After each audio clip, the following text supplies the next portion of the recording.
여러분 안녕하십니까? EBS 초대석 정관용입니다. 갯벌 하면 뭐가 떠오르십니까? 꼬물꼬물 기어다니는 작은 개들, 또 바지락, 각종 조개, 낙지, 또 철새들도 많이 날아오고요. 정말 이 종 다양성을 있는 그대로 확인해 볼 수 있는 그런 장소죠. 그런데 이 갯벌이 오염물질 정화 능력도 있고요. 또 요즘 시대의 화두라고 할 수 있는 이 탄소를 저감시키는 그런 능력도 있답니다. 이와 같은 갯벌의 능력을 세계 최초로 과학적으로 입증해내고 계신 분 오늘 초대했습니다. 서울대학교 지구환경과학부의 김종성 교수, 어서 오십시오. 네, 안녕하십니까? 네.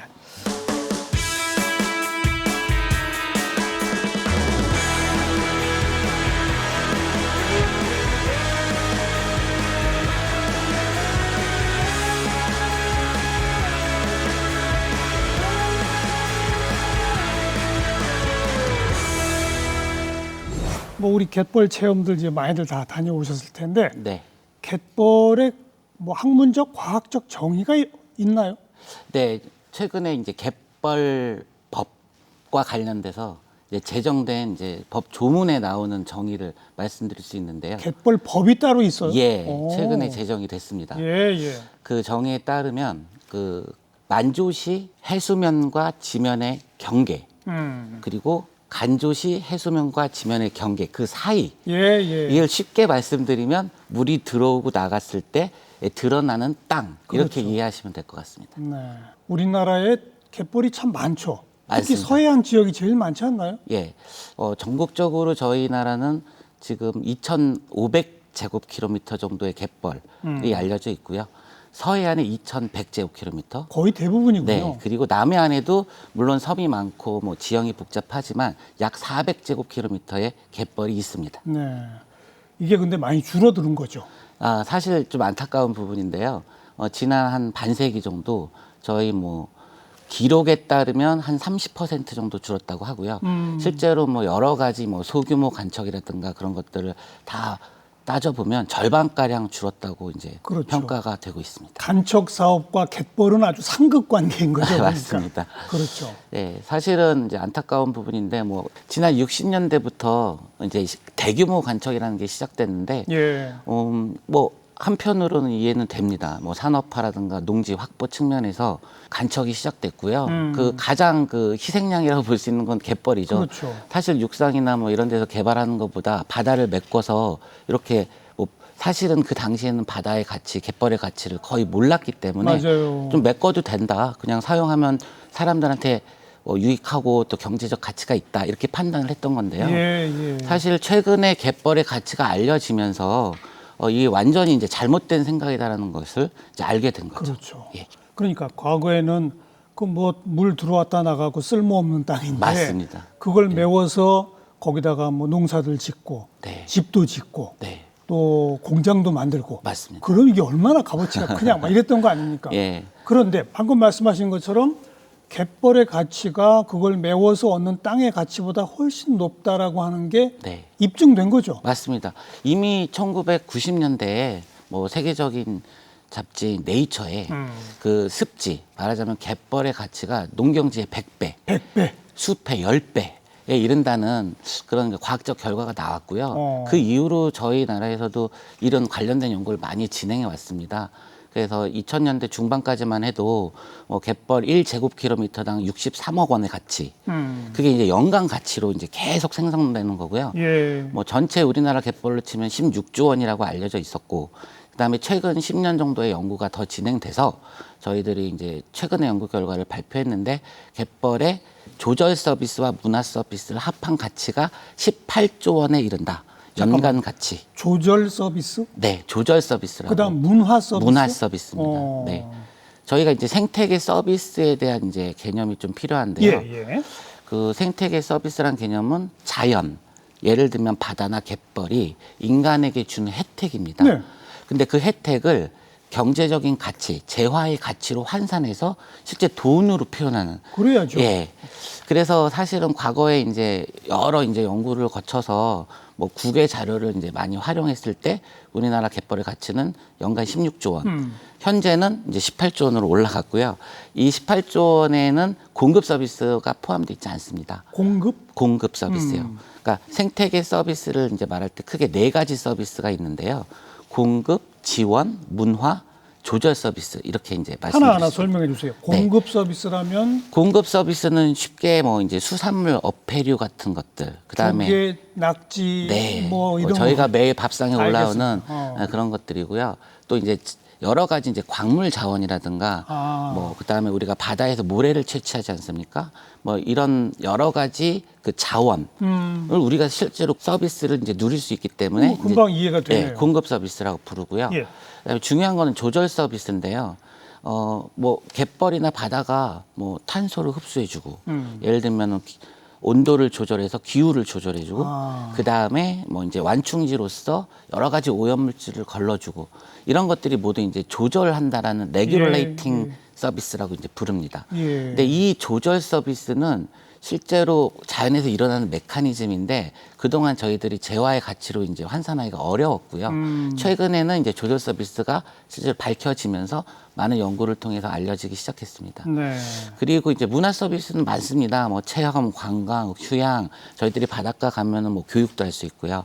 뭐 여러 가지 심리적인 갯벌 체험들 다 하시니까. 네, 그런 것들을 이제 문화 실제로 서비스. 그럼 어떻게 이것을 돈의 가치로 환산할 것이냐 이제 그런 연구들이 많이 진행돼 왔고요. 예를 들면 그렇습니다.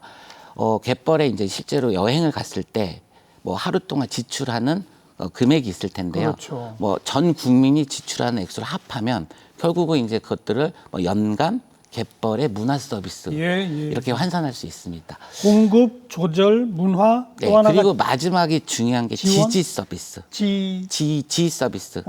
흔히 지원 서비스라고도 예전에 많이 얘기했는데요. 최근에 이제 생태계보호법이라든가 갯벌법이 만들어지면서 용어를 법률적 용어로 지지 서비스로 통일을 했고요. 지지 서비스를 하면 그 생태계를 지탱하는 여러 가지 그런 뭐 메커니즘이나 그런 현상을 말하는데요. 가장 대표적인 것으로는 서식지. 바닷가 가면은 우리 이제 갯벌에 여러 생물들이 살지 않습니까? 그렇죠. 그 갯벌에 사는 생물의 보금자리 그 자체가 이건 어떻게 뭐 공급도 아니고 문화도 아니고 조절하기도 어렵잖아요. 자연 생태를 유지시킨다. 예, 근데 그걸 지지해 준다고 해서 이런 서식지라든가 뭐 생물 다양성 그리고 이 생물들이 이루는 공간에서 어떤 생산이 이루어집니다. 그러니까 그런 생산이 이루어짐으로써 에너지 흐름이 발생하는데 그런 이제 서비스 전체를 지지 서비스라고 합니다. 알겠습니다. 네. 참, 그 실질적으로 먹거리와 뭐 각종 그 뭐 모래도 제공해주고 뭐 네. 이런 그런 것들은 금방 눈에 들어오는 건데 네. 나머지 또 문화 서비스도 눈에 들어와요. 맞습니다. 우리가 바로 이제 가서 보니까 하지만 생태계를 계속 유지시키도록 지지 지원해 준다. 네.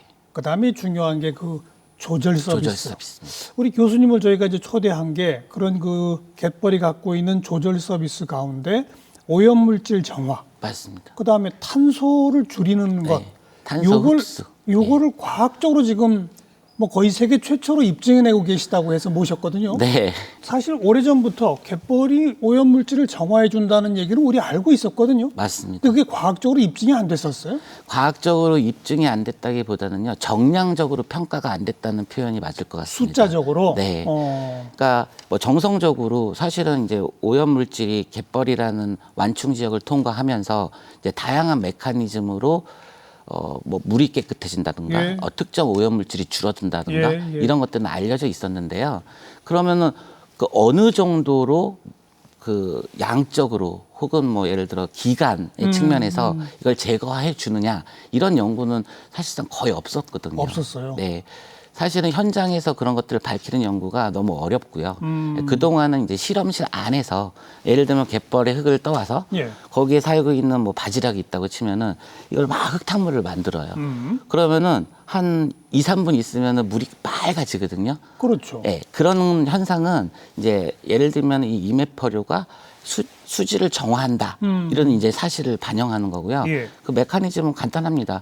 그 폐류가 물을 계속 걸러 먹거든요. 맞아요. 걸러 먹는 동안 더러운 물질은 몸에 이제 축적되고 깨끗한 물만 이제 바깥으로 빠져나가는. 근데 사실상 그게 뭐 어느 정도의 그 시간이 걸리는지 또 어떤 물질을 특별히 정화하는지 이런 메커니즘은 잘 안 알려져 있었던 근데 거죠. 우리 교수님은 그걸 실험실이 아니라 현장에서 하셨어요? 네. 어디에 가셔서? 저희가 언제? 이제 최근에 밝힌 이제 사실인데요. 마산 봉암 갯벌에서 저희가 오염된 시화호에서 떠온 퇴적물을 이식시켰습니다. 그러니까 이런 걸 이제 트랜스플란테이션 기법이라고 그러는데 가장 이제 선진화된 그 메조코즘 기법이라고 볼 수 있고요. 그 자연 생태계를 모사하는 시스템 이렇게 이제 이해하시면 되는데요. 아하. 실제로 우리가 바다에 나가서 실험하면 가장 좋죠. 네. 근데 너무 넓고 그다음에 여러 가지로 장애가 있습니다. 뭐 물도 계속 왔다 갔다 하고 그렇기 때문에 어떤 기기 장치를 설치하는 것도 상당히 까다롭고요. 메조코즘을 설치하는데 또 고가의 비용이 듭니다. 그래서 이런 것들을 아주 간소하게 저희들은 실험실에서 예. 주로 마이크로코즘이라고 이제 좀 줄여서 말을 하는데 예. 그렇게 실험을 하다가 이제 현장에 나가게 된 거죠. 마산 봉암 갯벌에 네네. 거기다가 그래서 시화호에서 떠온 오염물질을 넣었어요. 맞습니다. 그리고 이제 자연적으로 정화되는 것을 저희들이 60일 동안 관찰했습니다. 관찰 및 측정을 예, 하셨겠죠. 관찰도 하고 모니터링하면서 계속 다양한 이제 항목들을 이제 측정하게 되는데요. 예. 퇴적물 안에 있는 오염 물질의 농도를 지속적으로 모니터링하고요. 그다음에 실제적으로 그 안에 살고 있는 생물들이 어떻게 군집이 바뀌는지 그런 것들을 봅니다. 네. 그러면 그 사이에 실제로 생물체 내에 축적된 뭐 양, 그다음에 퇴적물에 침적된 양, 그리고 제거된 양 그런 것들을 전반적으로 분석을 하게 되고요. 예, 실제적으로 이 60일간의 그 노출 기간이 끝난 후에 퇴적물 안에 독성 물질이 얼만큼 남아 있고 네. 실제적으로 그게 영향을 주고 있는지를 이 생물 영향 평가라는 기법을 이용해서 다시 확인하는 실험까지 했습니다. 네. 그랬더니 숫자적으로 오염물질이 확 줄더라. 네, 얼마나 60일 줄던가요? 동안 저희가 이제 해보니까 시화호 퇴적물에 있는 여러 가지 안 좋은 물질들을 측정을 했는데요. 뭐 다완 방향족 탄화수소, 뭐 알킬페놀, 스트렌 올리고 뭐 이런 것들이 다 이제 환경에 지속적으로 노출된 물질이라고 보면요. 한 70% 가까이가 제거됐다는 걸 확인했습니다. 2달 만에 70%가 네. 없어졌다. 네. 그리고 이제 약간의 그 모델을 좀 통해서요. 저희들이 한번 이렇게 오염된 퇴적물이 어느 정도 시간이 되면은 없어지느냐, 예. 자연적으로 회복되느냐를 이제 평가해 본 결과 저희들이 한 500일 정도, 약 2년 정도 지나면 완전히 없어져요? 네, 완전히 없어지는 걸 확인한 것입니다. 근데 왜 하필 마산 봉암 갯벌에 가셨어요? 저희 이제 뭐 갯벌 좀 전에 말씀하셨는데 저희는 이제 내만형 갯벌, 그다음에 섬 주변의 어떤 갯벌 여러 가지 이제 오픈형 갯벌 이렇게 크게 나눌 수 있는데요. 내만형이라면 내만형은 이제 만 입구로 이렇게 발달한 갯벌을 말합니다. 그러니까 대부분 우리 서해안 리아스식 해안이기 때문에 그렇죠, 그렇죠. 그 안에 곳곳에 만 안쪽으로 갯벌이 알겠습니다. 발달하는데요. 근데 이제 봉암 갯벌 같은 경우는 이런 타입이 아닌 도심 내부를 관통하는 그 중앙에 갯벌이 있는 곳입니다. 도심 내부에 예, 그러니까 마산, 뭐 창원시 이렇게 보시면은 그 강 안에 이렇게 따라서 쭉 나오는데요. 강의 상부에 위치하고 있는 갯벌이기 예, 때문에 예. 좀 독특하고요. 오염 물질이 대부분 이제 도심에서 바로 이제 유입이 빠져나오죠. 되기 때문에 그 초입에 있는 갯벌에서 얼만큼 정화되는지를 이제 확인하고 싶었습니다. 일부러 도심 가까운 곳을 고르신 네, 거군요. 네. 그래서 이제 사실 이제 뭐 한 20, 30년 전 돌아가 보면은 저희가 이제 제가 그 박사학위 논문으로 이제 그 마산, 울산, 온산, 광양 이런 이제 좀 항구 지역에서 오염이 심한 연안의 그 내만에 있는 그런 바다를 많이 연구를 했었는데요.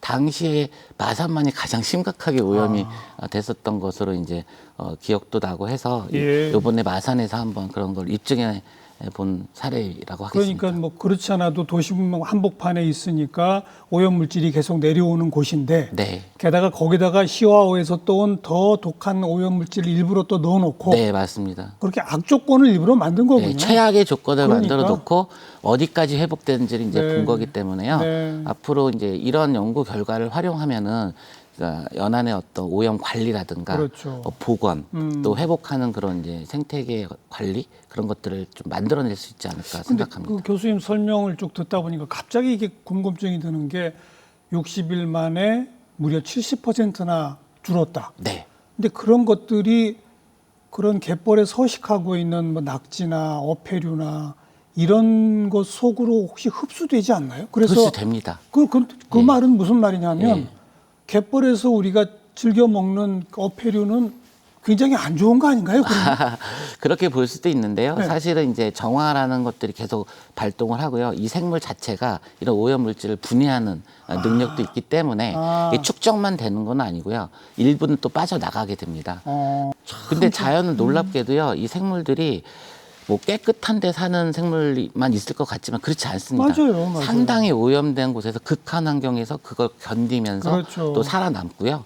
또 그런 생태계가 다 같이 공존하기 때문에 생태계가 점점 건강해진다고 이해하는 게 맞을 것 그게 같습니다. 정화죠, 정화. 예, 맞습니다. 정화 능력. 정화 능력. 그걸 과학적으로 이제 입증해서 숫자로까지 다 세계적인 저널에 발표를 하셨다. 맞습니다. 네.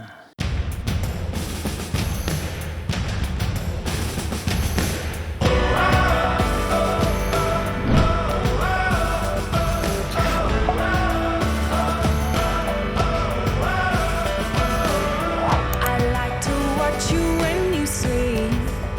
Lie awake, stroke your face, run my hands across your battle scars. Just keep on saying it over and over. Hold your head up, give it one more time, give it one more try. Head up, when we kiss the ground, when we touch the sky.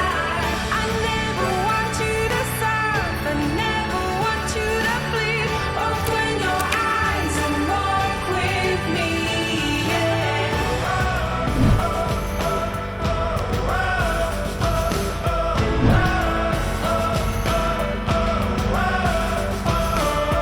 You look so peaceful. 자, 오염물질 정화 능력은 뭐 우리가 이제 알던 건데 제가 조금 아까 그 소개할 때 또 조금 아까 그 조절 기능을 말씀하시면서 탄소를 줄인다?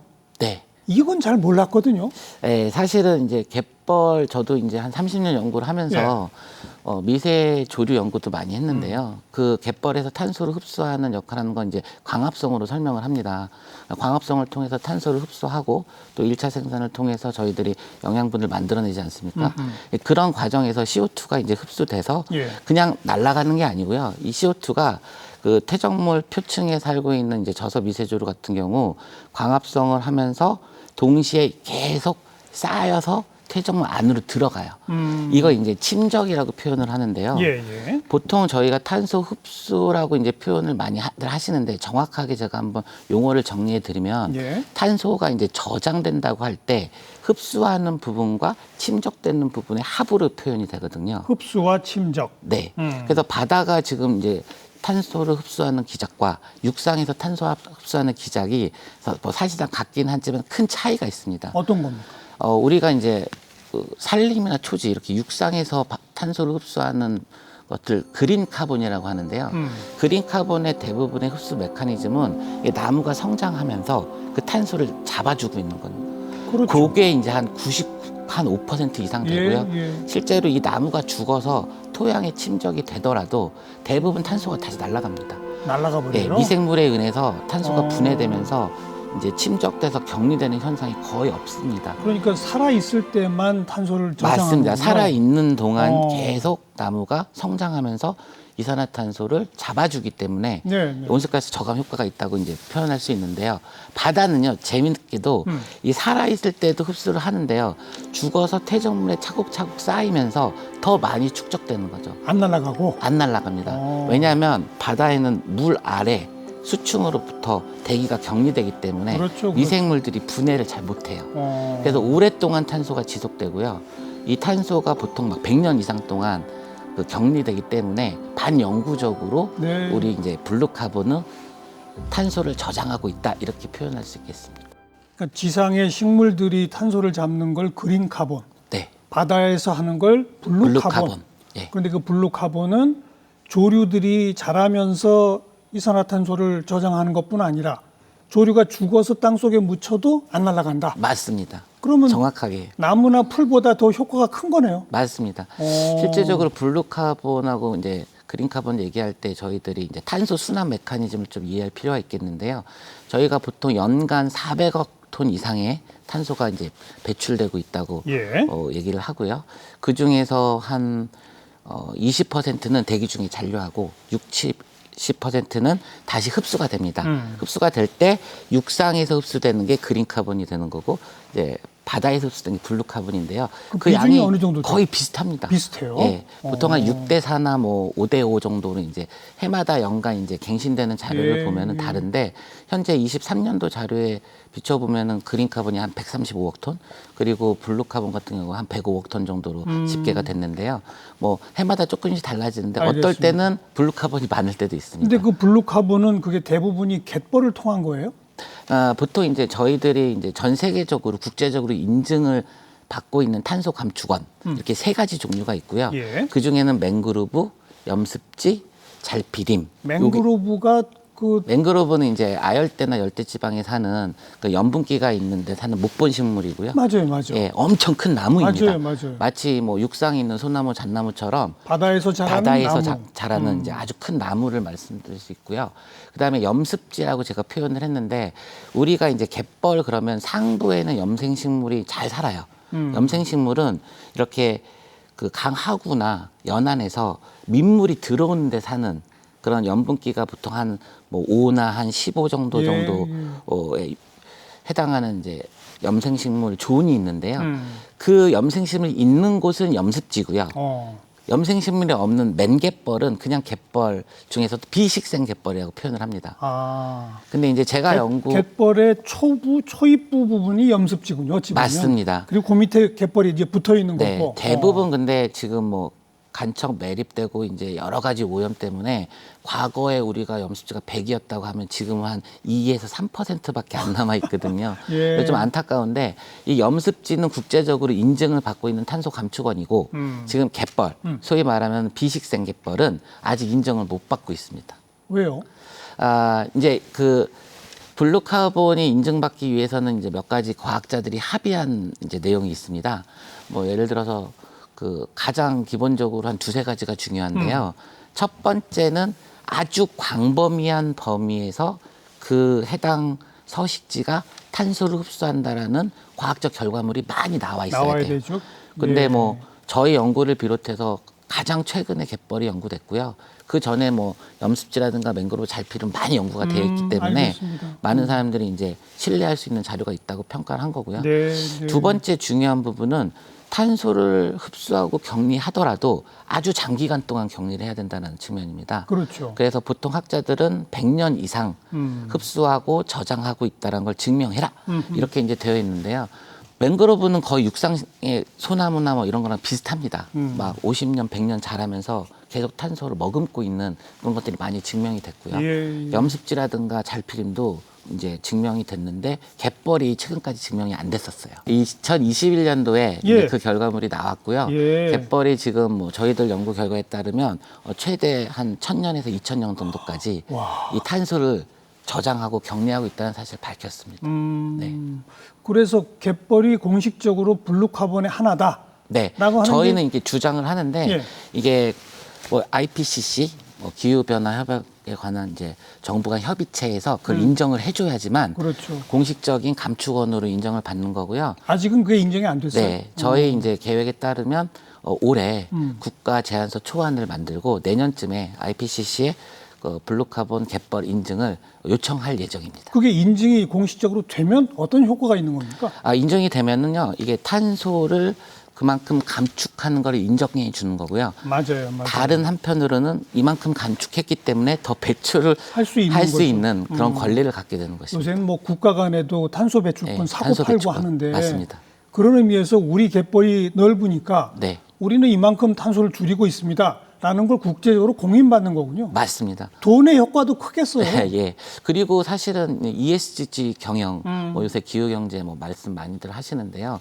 이 많은 이제 대기업들이 이런 블루카본 뭐 복원이라든가 여러 가지 확장과 예. 관련된 그런 사업에 뭐 많은 이제 노력을 하고 계시고요. 그런 것들이 이제 비재화적인 가치로서 또 인정이 되기 때문에 앞으로 그런 그 활동들이 점점 더 많아지리라 기대를 하고 있습니다. 금년에 그 공식 서류 제출하면 되겠죠? 기쁜 소식 한 가지 말씀드리면 예, 예. 그 전 단계로서 그 IPCC TFI라고 이게 이제 흡수 개수 말하자면은 탄소를 얼만큼 잘 흡수하는지를 그 여러 가지 서식지별로 이렇게 인정해주는 프로세스가 따로 있습니다. 예, 예. 근데 거기 후보군으로 저희 갯벌이 포함됐습니다. 어. 그래서 이제 올해 이제 캅이 이제 열리게 되면은 그게 이제 최종 IPCC에서 승인을 받게 되면은 네. 이제 7차 이제 사이클이 진행되고 있는데 거기서 이제 갯벌이 공식적인 인정 프로세스를 진행될 거고요.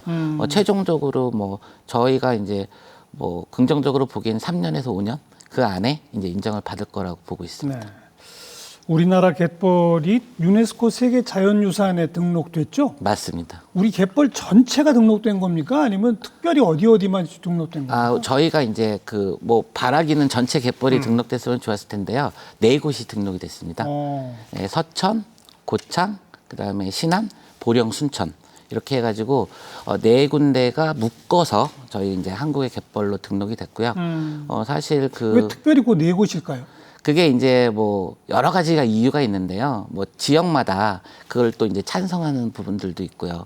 또 혹은 이렇게 좀 소극적으로 이제 움직이는 그런 지자체들도 지역에서 있었고요. 신청을 해야 되죠? 맞습니다. 근데 지역이 국가에 신청을 하고 국가에서 유네스코에 신청을 하게 예, 되는데요. 예. 이제 경쟁도 있고요. 어느 정도 뭐 여러 가지 이제 뭐 이유가 있을 거라고 생각되고요. 세계 자연유산으로 등재되면 여러 가지 또 규제가 따르니까 네, 갯벌에서 맞습니다. 먹고 사시는 어민들이 좀 네. 반대하기도 하고 그랬겠네요. 네 맞습니다. 어. 뭐 사실은 뭐 그 외국 같은 경우는 뭐 갯벌과 관련된 여러 가지 이제 제주들인데 가장 뭐 잘 알려진 것 중에 하나가 또 람사르 사이트, 그 다음에 뭐 생물권 뭐 보존 네. 지구 뭐 이런 것들이 있는데요. 그렇게 지정이 되면요.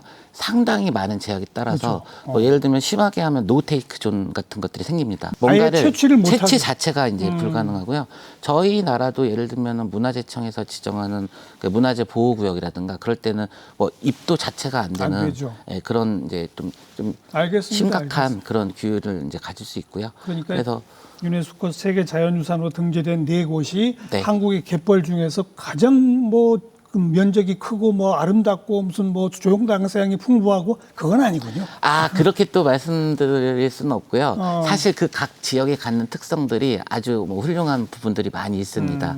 예를 들면 서천 유부도 갯벌은 뭐 희귀 조류가 많이 나오고요. 그다음에 고창 같은 경우는 쉐니어라고 하는 아주 독특한 퇴적층이 이제 발달해서 뭐 영구나 학문적으로 우수한 그런 지역이고요. 또 이제 잘 아시겠지만 순천 같은 경우는 갈대숲 아주 아름다운 순천만 정원과 함께 뭐 세계적인 그런 관광지로 예, 유명하고요. 신안 같은 경우는 섬이 많지 않습니까? 그 섬의 어떤 경관이라든가 또 이곳을 방문하는 여러 가지 이제 철새들 그런 것들의 서식지로서 훌륭한 이제 자산이라고 볼 수 있죠. 다 특징이 있는 곳들이고. 조금씩은 다릅니다. 네. 네. 그리고 전 세계적으로 한국의 이 서해안 갯벌이 뭐 그것도 뭐 등수를 매기긴 어렵겠습니다만 네. 몇 등쯤 됩니까? 저는 1등이라고 어. 주장을 하고 싶습니다. 어. 저희 이제 그 갯벌만 놓고 보면은요, 그 전 세계 뭐 5대 갯벌이라는 말씀 좀 들어보셨죠? 세계 5대 갯벌? 네. 어디를 말하는 겁니까? 예, 유럽에 있는 이제 와데네, 이제 북극해 앞에 있는 덴마크, 네덜란드, 독일이 이제 같이 공유하고 있는 그게 이제 어떻게 보면은 2009년에 첫 번째로 세계 자연유산이 된 갯벌로는 첫 번째입니다. 그래요. 그 우리나라는 갯벌로 2번째라고 이제 보시면 오, 되고요. 네. 그 다음에 우리나라 황해, 서해를 포함한 황해, 예, 예. 그리고 캐나다에 이제 동쪽으로 가면은 할리팩스, 뭐 펀디만 이렇게 있는데요. 그쪽에 갯벌이 또 많이 있습니다. 캐나다 쪽. 예, 그리고 미국 동부 조지아 연안, 그리고 마지막으로는 브라질 아마존강 하구에도 뭐 한 1,500km 이상 아주 긴 갯벌이 발달해 있습니다. 요 5군데가 세계 5대 갯벌이에요. 네네. 보통 우리가 이제 상징적인 의미로 그렇게 말씀을 드릴 수 있고요. 실제로 갯벌 면적으로만 보면은 가장 많은 갯벌을 보유한 국가는 의외로 인도네시아입니다. 거기가 섬이 제일 네, 많으니까. 섬이 엄청 많고요. 북반구, 남반구에 예, 걸쳐서 갯벌이 많이 발달해 있고요. 그다음에 두 번째는 중국입니다. 그러니까 우리나라는 사실상 한 10위권 밖에 있는데 남한과 북한을 합하면 10위권 안으로 들어오고요. 네. 그래서 우리나라 갯벌이 세계적으로 이제 잘 발달된 갯벌이라고 표현을 하는데 제가 제1의 갯벌이라고 주장을 이제 감히 한다면 그 이유는 뭡니까? 이유는 뭐냐면 갯벌의 구조와 기능적인 측면입니다. 그래서 이제 보통 우리가 생태계를 말할 때 구조적인 측면과 기능적인 측면을 말씀드릴 수 있는데요. 구조라는 거는 그 생물 구성원을 말씀드릴 수 있습니다. 그래서 우리나라 지금 서해 갯벌에 제가 최근 발표한 논문에 따르면 그 해양 저서 무척추 동물이 한 1,000종 이상 나오는 것으로 확인됐습니다. 1,000종이나. 예. 근데 좀 전에 말씀드렸던 유로 와덴의 첫 번째 세계 자연유산이 된 와덴의 갯벌은 한 450종 정도 우리가 보고가 2배가 됐거든요. 넘는군요. 네. 그런 측면에서 우리는 아주 다양한 생물을 가지고 예, 있고요. 예. 두 번째 중요한 거는 기능적인 측면입니다. 그 사실상 아까 그 블루카본이라고 말했던 갯벌에서의 그 탄소 흡수의 주인공은 저서 미세 조류고요. 예. 이 저서 미세 조류 중에는 뭐 다양한 종류가 있는데 갯벌에서 가장 우점하는 종이 규조류라고 알려져 있습니다. 규조류. 예, 벤틱 다이아톰인데 예, 규소의 성분을 가진 이제 그 실리케이트 각을 삼각, 하각 이렇게 가진 그 단세포 식물입니다. 네. 근데 이 친구가 우리나라에 한 400에서 500종 정도 존재하고요. 그 친구들이 결국은 1차 생산을 통해서 이런 어떤 에너지를 만들어내는 그 최초의 생산자라고 보시면 되는데 이 기능이 전 세계 평균 2배입니다. 야, 그런 연구들을 이제 통해서 저희들은 구조적으로 알겠습니다. 또 기능적으로 아주 훌륭한 갯벌을 가지고 있다. 이렇게 말씀드릴 수 있겠습니다. 그 이유가 뭘까요? 어차피 바닷물이 들어오고 나가는 땅이라는 표현의 갯벌은 전 세계 어디나 똑같을 텐데 맞습니다. 아까 뭐 인도네시아가 제일 넓고 뭐 중국도 넓고 그러나 5대 갯벌에 못 들어간단 말이에요. 맞습니다. 우리는 5대 갯벌에 들어가면서 구조나 기능에서 우리가 1등이다. 네. 압도적으로. 네. 종 다양성도 2배나 된다. 네. 그 이유가 뭘까요? 제가 이제 서해만 좀 국한시켜서 예. 말씀을 드렸는데요. 우리나라 3면의 바다를 좀 말씀드리고 싶은데요. 제가 우리나라 바다는 무지개 바다다. 이런 표현을 많이 써요. 그러니까 바다를 이제 색깔로 굳이 표현하자면 바다는 항상 파랗고 푸른데 네. 어떨 때는 빨갛고 어떨 때는 분홍색도 나고 어떨 때는 뭐 노랗기도 하고 어떨 때는 짙은 이런 이제 쪽빛도 나는데 그 이유를 말씀드리면은 우리나라 서해, 남해, 동해는 약간 지형이라든가 해양 환경적 특성이 다릅니다. 서해는 갯벌, 아주 넓은 광활한 갯벌이 발달돼 있고요. 동해는 이제 바로 깊은 수심이 있기 때문에 그렇죠.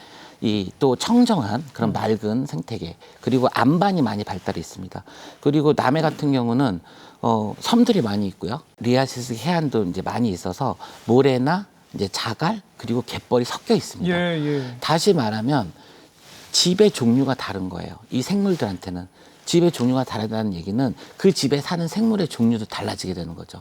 북토 면적은 좁지만 네. 남해, 서해, 동해가 다 서로 다르니까. 네, 그렇기 때문에 아. 해양 생물 다양성이 높아질 수밖에 그렇군요. 없는 그런 상황이 됐고요. 생물의 구성이라든가 종류가 많이 바뀌잖아요. 그러면 기능이 우수해집니다.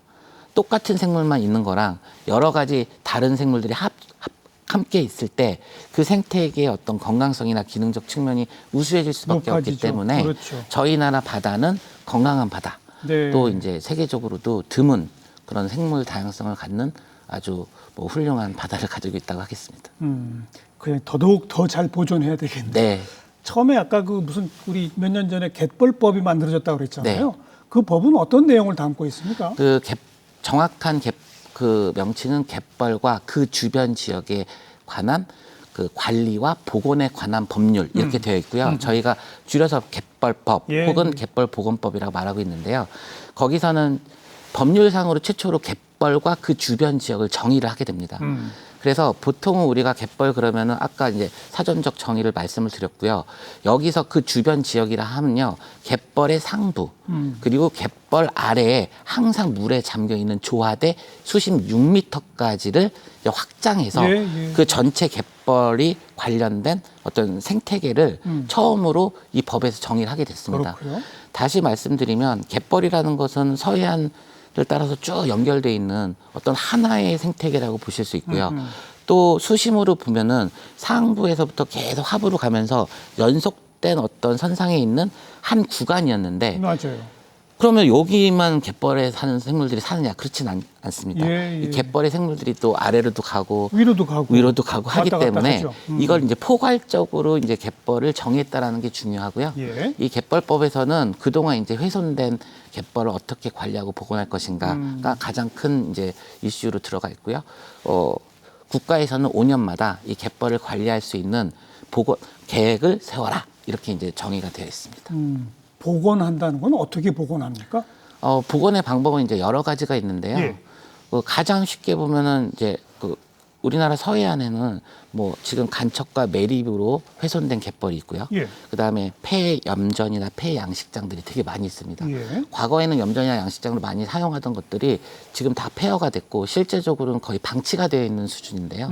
이제 이런 것들 하나씩 다시 자연화시키는 그런 방법입니다.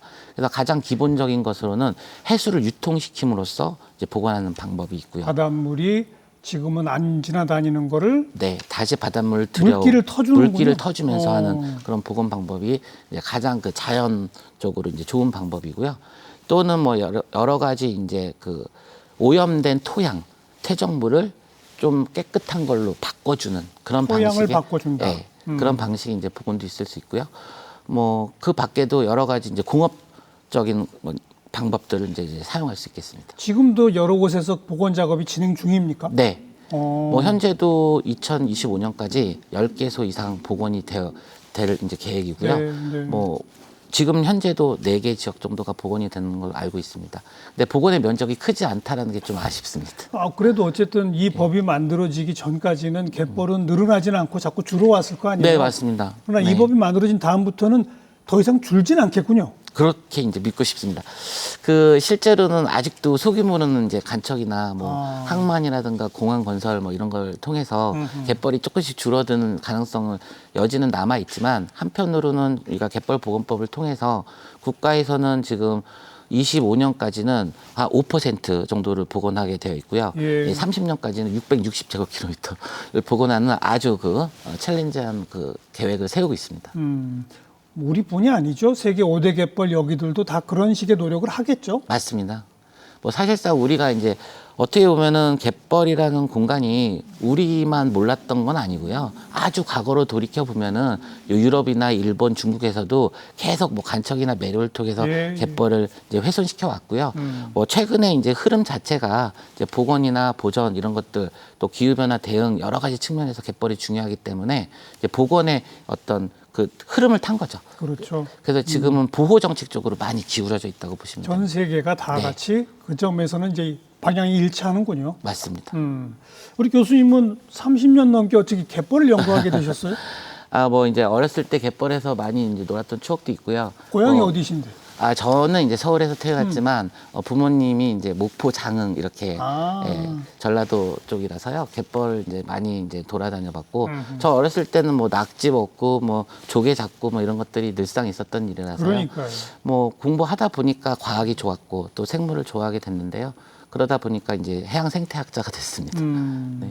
그리고 한국이 특히 자랑할 만한 갯벌. 네. 이걸 이제 과학적으로 입증해야 되겠다. 네. 이렇게 하신 거로군요. 예, 맞습니다. 사실 90년대 중반에 제가 이제 대학원을 다니면서 예. 이제 진로를 좀 고민을 하다가 그 당시 이제 갯벌 살아있다 그러면서 갯벌이 이제 히트를 쳤어요. 그리고 이제 저는 워낙에 이제 생물을 좋아했고 눈으로 좀 크게 볼 수 있는 생물들을 찾다 보니까 갯벌에서 이제 조개나 개나 예, 예. 뭐 이런 뭐 낙지나 이런 것들을 연구하게 됐는데요. 지금 아주 작은 것도 공부하고 있습니다. 네. 그런 갯벌도 해양 생태 연구로 그 국제 그 SCI급 논문 뭐 한 200여 편 지금 하셨는데 예. 그동안의 연구 중에 가장 좀 흥미로웠던 연구 베스트 3를 꼽는다면 뭐가 있겠습니까? 제가 오늘은 갯벌 얘기만 해서 얘기를 못 했는데 우리 서울대학교 해양연구소에 독도 울릉도 연구센터라고 있고요. 제가 거기 센터장을 10년 정도 하고 있으면서 독도 울릉도 연구를 이제 사실상 많이 또 진행을 했습니다. 독도 울릉도에서 뭘 하셨어요? 독도의 이제 생물 생태계를 이제 공부를 하는 거고요. 저희가 이제 최근 연구 논문에 따르면 독도하고 울릉도에서 그 서해 연안에 있는 무척추 동물과 버금가는 해양 생물 다양성이 높다는 사실을 밝혔습니다. 그래요? 네. 이게 되게 재밌는 포인트인데요. 서해 연안에 지금 2100 제곱킬로미터에서 나오는 그 생물 다양성과 독도 연안이라고 해봐야 이제 한 제곱킬로미터도 안 되는 아주 작은 공간의 해역이거든요. 예. 근데 생물 종수로만 보면은 독도, 울릉도 종수를 합하면은 한 700여 종 가까이 됩니다. 그래요? 네. 그러니까 해양 생물 다양성이 상당히 높다라는 건데요. 어떻게 그럴까요? 네, 이건 독도 울릉도 해역의 특성입니다. 제가 볼 때는 보통 우리가 해류를 얘기할 때는 그 쿠로시오 해류가 이렇게 나오고 동안 한류와 이렇게 만나는 예. 이런 때 어떤 조경수역이라고 보통 많이 얘기하는데 한류와 난류가 만나면서 생물의 다양성이 섞인 거죠. 그래서 한류성 이제 생물과 난류성 생물이 동시에 알겠어요. 나타나면서 알겠어요. 생물 다양성이 높아진 것으로 해석하고 있습니다. 독도 울릉도 연구가 첫 번째, 또 두 번째. 그리고 뭐 제가 조금 전에 말씀드렸던 무엇보다도 중요한 것은 우리 갯벌이 세계 최초로 이렇게 흡수하는 메커니즘 그리고 블루카본. 블루카본으로서의 어떤 가능성. 그래서 그 연구 결과를 이제 한마디로 요약하면 우리나라 갯벌은 약 4,800만 톤의 이산화탄소를 머금고 있고 연간 49만 톤 최대 이런 것들을 계속 침적해주고 있다. 네. 자동차로 따지면 승용차 한 20만 대가 배출하는 CO2 그 양과 같은 양을 갯벌이 계속 매년 흡수해주고 있는 아주 좋은 고마운 존재다. 뭐 그게 가장 뿌듯한 연구 중에 하나입니다. 네. 마지막 세 번째. 그리고 마지막으로 말씀드리면 이제 조금 전에 말씀드렸던 해양생물 다양성 측면에서 저희가 그 우리 해양생물학분에서 가장 권위 있는 잡지에 리뷰 초청 논문을 발표하게 됐는데요. 우리나라 전체 해역에 사는 해양 저서 무척지 동물이 2,000종에 이른다는 사실을 밝혔고요. 이 숫자는 터키나 영국 이런 단일 국가보다 한 5배 높고요. 북극에 있는 총 생물 다양성과 거의 비슷한 수준으로 밝혔습니다. 그래서 다시 뭐 말씀드리면 우리나라 해양 생물 다양성은 세계 1위다 이렇게 말씀드릴 수 있습니다. 그게 이제 아까 설명해 주신 서해, 남해, 동해가 서로 다르기 때문에. 네네. 그렇기 때문에 면적은 좁아도 다른 큰 나라들의 바다보다 더 많은 종 다양성을 가질 수 있다. 맞습니다. 앞으로 계획이 있으시다면? 뭐 저희 이제 생태계 서비스 연구가 가장 중요한 테마고요. 뭐 잘 아시겠지만 지금은 이중위기라는 말을 많이 합니다. 그러니까 기후 변화 그 뒤로 더 큰 파도는 생물 다양성 붕괴. 그렇죠. 그리고 이제 기후 변화와 관련돼서 최근 뭐 6차 보고서 보면 우리나라 한반도가 더 이제 기후 변화에 취약하고 뭐 앞으로 이제 그 여러 가지 그 재난이나 이런 것들이 예상되는데요. 결국은 바다를 잘 가꾸고 보존하고 또 이런 것들을 더 회복할 수 있는 그런 이제 관리 쪽으로 그렇죠. 정책이 마련돼야 돼서 저의 이제 그 목표는 사이언스에 근거한 정책을 만들 수 있게끔 좀 과학적인 어떤 증거들을 더 많이 만들어 나가는 그래서 좀 세계적으로 선도하는 그런 연구를 해보고 싶습니다. 과학적 근거가 충분하면 정책으로 입안하는데 훨씬 쉬워지잖아요. 맞습니다. 누구도 부정 못하니까. 맞습니다. 그 작업을 해내시겠다. 네. 이미 많이 해오셨고. 그리고 그런 것들 좀 국민들이 많이 맞아요. 알 수 있게끔 또 대중 강연도 하고 더 대중화하는 그런 네. 노력을 하고 싶습니다. 오늘도 우리 시청자분들께 네. 대한민국 갯벌이 1등입니다. 네. 하신 거 아닙니까? 맞습니다. 오늘 아주 귀한 말씀 잘 들었습니다. 고맙습니다. 네, 감사합니다.